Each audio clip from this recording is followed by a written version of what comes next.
अगला अध्याय, पार्वती का नामकरण और विद्या अध्ययन। नारद का हिमवान के यहाँ जाना, पार्वती का हाथ देखकर भावी फल बताना, चिंतित हुए हिमवान को आश्वासन देकर पार्वती का विवाह शिव जी के साथ करने को कहना और उनके संदेह का निवारण करना। ब्रह्मा जी कहते हैं, नारद, मैना के सामने महातेजस्विनी कन्या होकर लौकिक गति का आश्रय ले वह रोने लगी। उसका मनोहर रुदन सुनकर घर की सभी स्त्रियां हर्ष से खिल उठी और बड़े वेग से प्रसन्नता पूर्वक वहां आ पहुंची। नीलकमल दल के समान श्याम कांति वाली उस परम तेजस्विनी और मनोरम कन्या को देखकर गिरिराज हिमालय अतिशय आनंद में निमग्न हो गए। तदनंतर सुंदर मुहूर्त में मुनियों के साथ हिमवान ने अपनी पुत्री के काली आदि सुखदायक नाम रखे। देवी शिवा गिरिराज के भवन में दिनों दिन बढ़ने लगी। ठीक उसी तरह जैसे वर्षा के समय गंगा जी की जल राशि और शरद ऋतु के शुक्ल पक्ष में चांदनी बढ़ती है। सुशीलता आदि गुणों से संयुक्त तथा बंधुजनों की प्यारी उस कन्या को कुटुंब के लोग अपने कुल के अनुरूप पार्वती नाम से पुकारने लगे।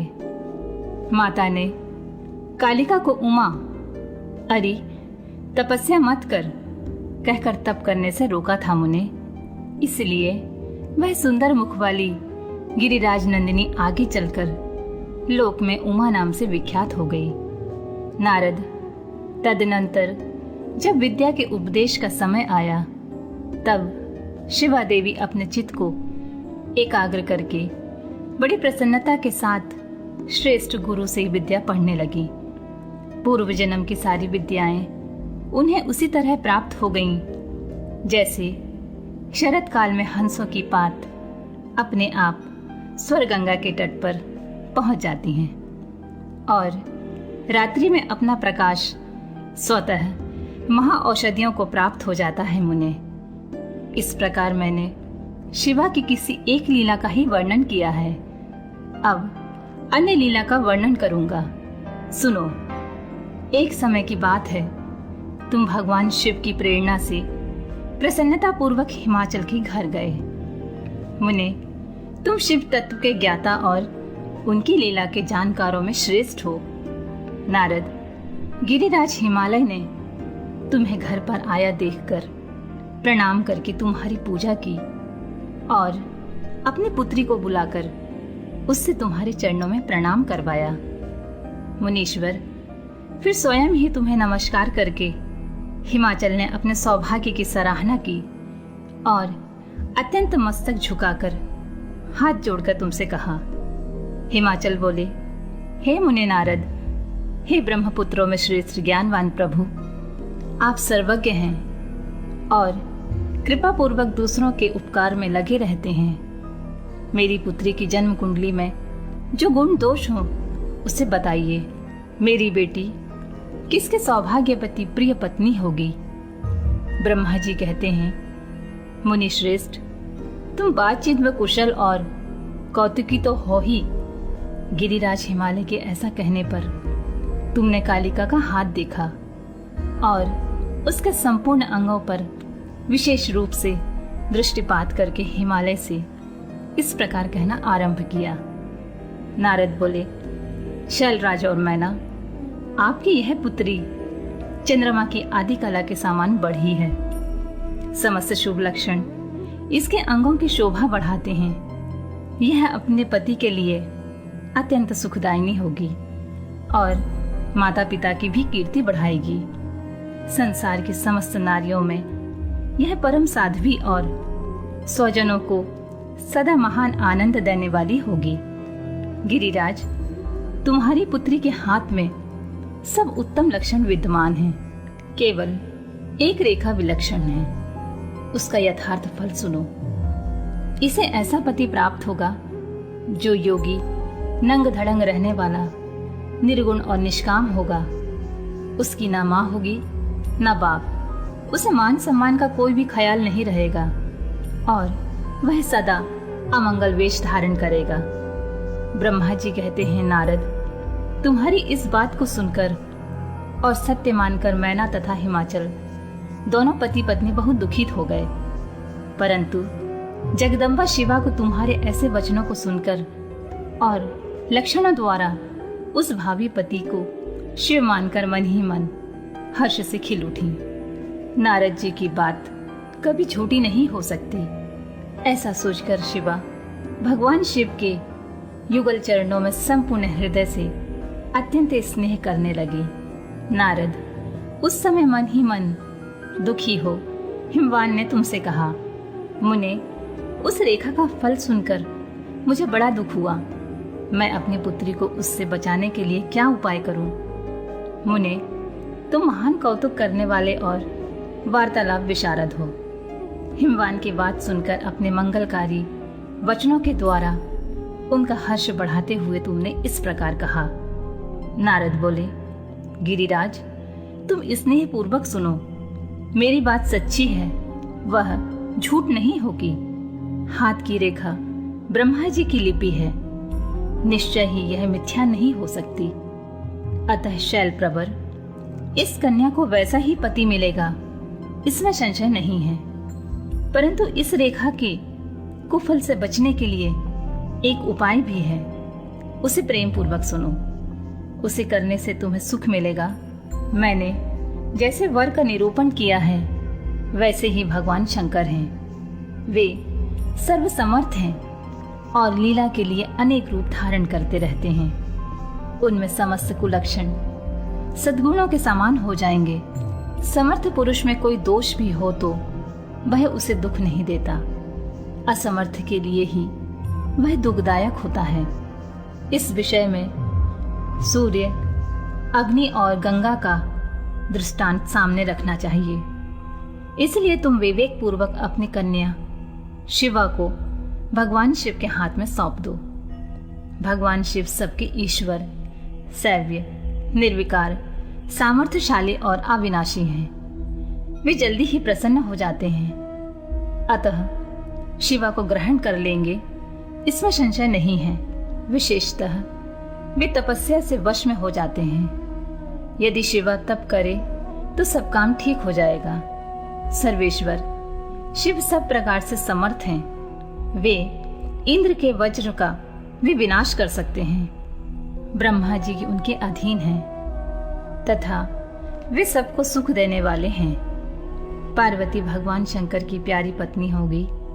वह सदा रुद्रदेव के अनुकूल रहेगी, क्योंकि यह महासाध्वी और उत्तम व्रत का पालन करने वाली है तथा माता पिता के सुख को बढ़ाने वाली है। यह तपस्या करके भगवान शिव के मन को अपने वश में कर लेंगी और वे भगवान भी इसके सिवा किसी दूसरी स्त्री से विवाह नहीं करेंगे। इन दोनों का प्रेम एक दूसरे के अनुरूप है। वैसा उच्च कोटि का प्रेम ना तो किसी का हुआ है, ना इस समय है और ना आगे होगा। गिरिश्रेष्ठ, इन्हें देवताओं के कार्य करने हैं। उनके जो जो काम नष्ट प्राय हो गए हैं, उन सब का इनके द्वारा पुनः उज्जीवन या उद्धार होगा। अधिराज, आपकी कन्या को पाकर ही भगवान हर अर्धनारीश्वर होंगे। इन दोनों का पुनः हर्षपूर्वक मिलन होगा। आपकी यह पुत्री अपनी तपस्या के प्रभाव से सर्वेश्वर महेश्वर को संतुष्ट करके उनके शरीर के आधे भाग को अपने अधिकार में कर लेगी, उनका अर्धांग बन जाएगी।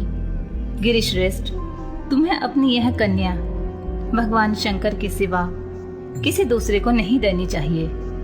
यह देवताओं का गुप्त रहस्य है, इसे कभी प्रकाशित नहीं करना चाहिए। हिमालय ने कहा, ज्ञानी मुने नारद, मैं आपको एक बात बता रहा हूं, उसे प्रेम पूर्वक सुनिए और आनंद का अनुभव कीजिए। सुना जाता है महादेव जी सब प्रकार की आसक्तियों का त्याग करके अपने मन को संयम में रखते हुए नित्य तपस्या करते हैं। देवताओं की भी दृष्टि में नहीं आते। देवर्षि, ध्यान मार्ग में स्थित हुए वे भगवान शंभु पर ब्रह्मा में लगाए हुए अपने मन को कैसे हटाएंगे?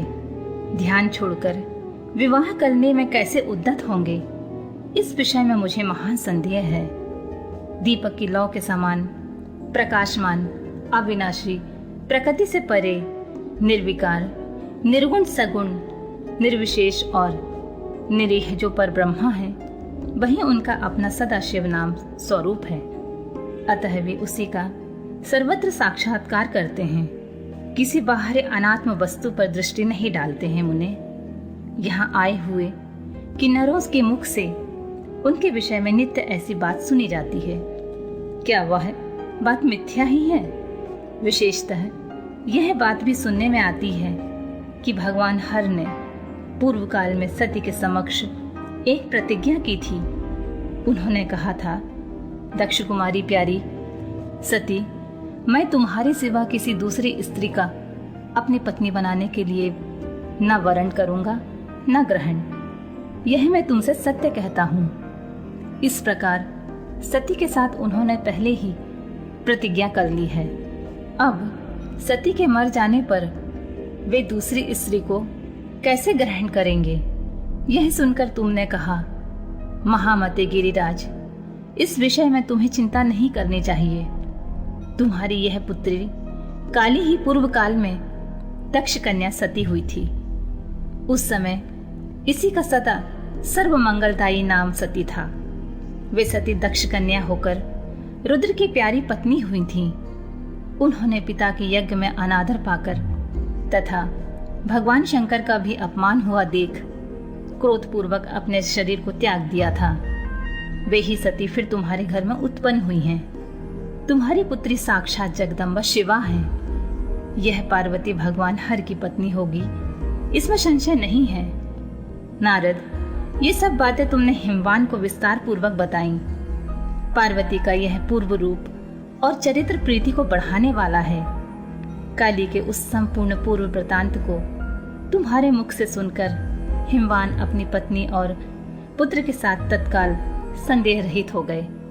इसी तरह तुम्हारे मुख से अपनी उस पूर्व कथा को सुनकर काली ने लज्जा के मारे मस्तक झुका लिया और उसके मुख पर मंद मुस्कान की प्रभा फैल गई। गिरिराज हिमालय पार्वती के उस चरित्र को सुनकर उसके माथे पर हाथ फेरने लगे और मस्तक सूंघकर उसे अपने आसन के पास बिठा लिया। नारद, इसके पश्चात तुम उसी क्षण प्रसन्नतापूर्वक स्वर्गलोक को चले गए और गिरिराज हिमवान भी मन ही मन मनोहर आनंद से युक्त हो अपने सर्व संपत्तिशाली भवन में प्रविष्ट हो गए। अगला अध्याय, मैना और हिमालय की बातचीत। पार्वती तथा हिमवान के स्वप्न तथा भगवान शिव से मंगल ग्रह की उत्पत्ति का प्रसंग। ब्रह्मा जी कहते हैं, नारद, जब तुम स्वर्गलोक को चले गए तब से कुछ काल और व्यतीत हो जाने पर एक दिन मैना ने हिमवान के निकट जाकर उन्हें प्रणाम किया। फिर खड़े हो वे गिरी कामनी मैना अपने पति से विनयपूर्वक बोली। मैना ने कहा, प्राणनाथ, उस दिन नारद मुनि ने जो बात कही थी उसको स्त्री स्वभाव के कारण मैंने अच्छी तरह नहीं समझा। मेरी तो यह प्रार्थना है कि आप कन्या का विवाह किसी सुंदर वर के साथ कर दीजिए। वह विवाह सर्वथा अपूर्व सुख देने वाला होगा। गिरजा का वर शुभ लक्षण से संपन्न और कुलीन होना चाहिए। मेरी बेटी मुझे प्राणों से भी अधिक प्रिय है। वह उत्तम वर पाकर जिस प्रकार भी प्रसन्न हो, सुखी हो सके, वैसा कीजिए। आपको मेरा नमस्कार है। ऐसा कहकर मैना अपने पति के चरणों पर गिर पड़ी। उस समय उनके मुख पर आंसुओं की धारा बह रही थी। प्राग शिरोमणि हिमवान ने उन्हें उठाया और यथावत समझाना आरंभ किया। हिमालय बोली, देवी मैनके, मैं यथार्थ और तत्व की बात सुनाता हूँ, सुनो। भ्रम छोड़ो, मुनि की बात कभी झूठी नहीं हो सकती। यदि बेटी पर तुम्हें स्नेह है तो उसे सादर शिक्षा दो। वह भक्ति पूर्वक सुस्थिर चित्त से भगवान शंकर के लिए तप करे। मैंने कि यदि भगवान शिव प्रसन्न होकर काली का पारिग्रहण कर लेते हैं तो सब शुभ ही होगा। नारद जी का बताया हुआ अमंगल या अशुभ नष्ट हो जाएगा। शिव के समीप सारे अमंगल सदा मंगल रूप हो जाते हैं। इसलिए तुम पुत्री को शिव की प्राप्ति के लिए तपस्या करने की शीघ्र शिक्षा दो। ब्रह्मा जी कहते हैं, नारद, हिमवान की यह बात सुनकर मैना को बड़ी प्रसन्नता हुई। वे तपस्या में रुचि उत्पन्न करने के लिए पुत्री को उपदेश देने में निमित्त उसके पास गई, परंतु बेटी के सुकुमार अंग पर दृष्टिपात करके मैना के मन में बड़ी व्यथा हुई। उनके दोनों नेत्रों में तुरंत आंसू भर आए। फिर तो गिरी प्रिया मैना में अपनी पुत्री को उपदेश देने की शक्ति नहीं रह गई। अपनी माता की उस चेष्टा को पार्वती जी शीघ्र ही ताड़ गईं। तब वे सर्वज्ञ परमेश्वरी कालिका देवी माता को बारंबार आश्वासन देकर तुरंत बोली। पार्वती ने कहा, माँ, तुम बड़ी समझदार हो, मेरी यह बात सुनो। आज पिछली रात्रि के समय ब्रह्म मुहूर्त में मैंने एक स्वप्न देखा है, उसे बताती हूँ माता जी। स्वप्न में एक दयालु और तपस्वी ब्राह्मण ने मुझे शिव की प्रसन्नता के लिए उत्तम तपस्या करने का प्रसन्नता पूर्वक उपदेश दिया है। नारद, यह सुनकर मेनका ने शीघ्र अपने पति को बुलाया और पुत्री के देखे हुए स्वप्न को पूर्णतः कह सुनाया। मेनका के मुख से पुत्री के स्वप्न को सुनकर गिरिराज हिमालय बड़े प्रसन्न हुए और अपनी प्रिय पत्नी को समझाते हुए बोले। गिरिराज ने कहा, प्रिय, पिछली रात में मैंने भी एक स्वप्न देखा है। मैं आदर पूर्वक उसे बताता हूँ, तुम प्रेम पूर्वक उसे सुनो। एक बड़े उत्तम तपस्वी थे। नारद ने वर के जैसे लक्षण बताए थे, वैसे उसी लक्षणों से युक्त शरीर को उन्होंने धारण कर रखा था। वे बड़ी प्रसन्नता के साथ मेरे नगर के निकट तपस्या करने के लिए आए। उन्हें देखकर मुझे बड़ा हर्ष हुआ और मैं अपनी पुत्री को साथ लेकर उनके पास गया। उस समय मुझे ज्ञात हुआ कि नारद जी के बताए हुए वर भगवान शंभु ये ही है। तब मैंने उन तपस्वी की सेवा के लिए अपनी पुत्री को उपदेश देकर उनसे भी प्रार्थना की कि वे इसकी सेवा स्वीकार करें, परंतु उस समय उन्होंने मेरी बात नहीं मानी। इतने में ही वहां सांख्य और वेदांत के अनुसार बहुत बड़ा विवाद छिड़ गया। तदनंतर उनकी आज्ञा से मेरी बेटी वहीं रह गई और अपने हृदय में उन्हीं की कामना रखकर भक्ति पूर्वक उनकी सेवा करने लगी। सुमुखी, यही मेरा देखा हुआ स्वप्न है जिसे मैंने तुम्हें बता दिया। अतः प्रिय, मैंने कुछ काल तक इस स्वप्न के फल की परीक्षा या प्रतीक्षा करनी चाहिए। यह समय उचित जान पड़ता है, तुम निश्चित समझो, यही मेरा विचार है। ब्रह्मा जी कहते हैं, मुनीश्वर नारद, ऐसा कहकर गिरिराज हिमवान और मेनका शुद्ध हृदय से उस स्वप्न के फल की परीक्षा एवं प्रतीक्षा करने लगी। देवर्षि, शिरोभक्त शिरोमणि भगवान शंकर का यश परम पावन, मंगलकारी, भक्तिवर्धक और उत्तम है। तुम इसे आदर पूर्वक सुनो। दक्ष यज्ञ से अपने निवास स्थान कैलाश पर्वत पर आकर भगवान शंभु प्रिया विरह से कातर हो गए और प्राणों से भी अधिक प्यारी सती देवी का हृदय से चिंतन करने लगे। अपने पार्षदों को बुलाकर सती के लिए शोक करते हुए उनके प्रेम वर्धक गुणों का अत्यंत प्रीतिपूर्वक वर्णन करने लगे। यह सब उन्होंने सांसारिक गति को दिखाने के लिए किया। फिर गृहस्थ आश्रम की सुंदर स्थिति तथा नीति रीति का परित्याग करके वे दिगंबर हो गए और सब लोगों में उन्मत्त की भांति भ्रमण करने लगे। लीला कुशल होने के कारण विरह की अवस्था का प्रदर्शन करने लगे। सती की विरह से दुखित हो कहीं भी उनका दर्शन ना पाकर भक्त कल्याणकारी भगवान शंकर पुनः कैलाश गिरी पर लौट आए और मन को यत्न पूर्वक एकाग्र करके उन्होंने समाधि लगा ली, जो समस्त दुखों का नाश करने वाली है। समाधि में वे अविनाशी स्वरूप का दर्शन करने लगे। इस तरह तीनों गुणों से रहित होवे भगवान शिव चिरकाल तक सुस्थिर भाव से समाधि लगाए बैठे रहे। वे प्रभु स्वयं ही माया के अधिपति निर्विकार पर ब्रह्मा हैं। तदनंतर जब असंख्य वर्ष व्यतीत हो गए तब उन्होंने समाधि छोड़ी। उसके बाद तुरंत ही जो चरित्र हुआ मैं तुम्हें बताता हूँ। भगवान शिव के ललाट से उस समय श्रम जनित पसीने की एक बूंद पृथ्वी पर गिरी और तत्काल एक शिशु के रूप में परिणित हो गई। मुने, उस बालक की 4 भुजाएं थी, शरीर की कांति लाल थी और आकार मनोहर था।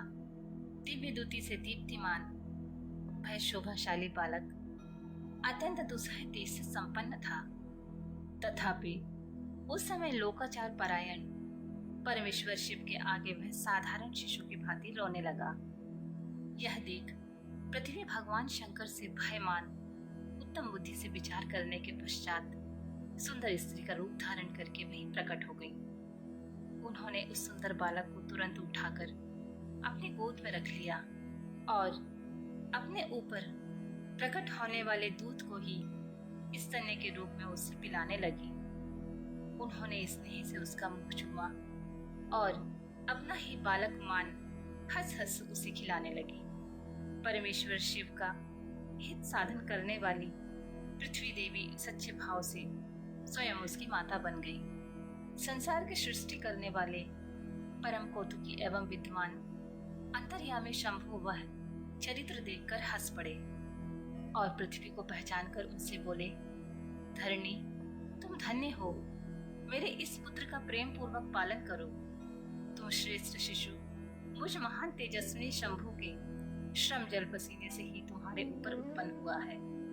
वसुधे, यह प्रियकारी बालक यद्यपि मेरे श्रम जल से प्रकट हुआ है, तथापि तुम्हारे नाम से तुम्हारे ही पुत्र के रूप में इसकी ख्याति होगी। यह सदा त्रिविध तापों से रहित होगा, अत्यंत गुणवान और भूमि देने वाला होगा। यह मुझे भी सुख प्रदान करेगा। तुम इसे अपनी रुचि के अनुसार ग्रहण करो। ब्रह्मा जी कहते हैं, नारद, ऐसा कहकर भगवान शिव चुप हो गए। उनके हृदय से विरह का प्रभाव कुछ कम हो गया। उनमें विरह क्या था? वे लोकाचार का पालन कर रहे थे। वास्तव में सत्पुरुषों के प्रिय श्री रुद्रदेव निर्विकार परमात्मा ही हैं। शिव की उपयुक्त आज्ञा को शिरोधार्य करके पुत्र सहित पृथ्वी देवी शीघ्र ही अपने स्थान को चली गई। उन्हें अत्यंत सुख मिला। वह बालक धूम नाम से प्रसिद्ध हो युवा होने पर तुरंत काशी चला गया और वहां उसने दीर्घकाल तक भगवान शंकर की सेवा की। विश्वनाथ जी की कृपा से ग्रह की पदवी पाकर वे भूमि कुमार शीघ्र ही श्रेष्ठ एवं दिव्य लोक में चले गए, जो शुक्र लोक से परे है।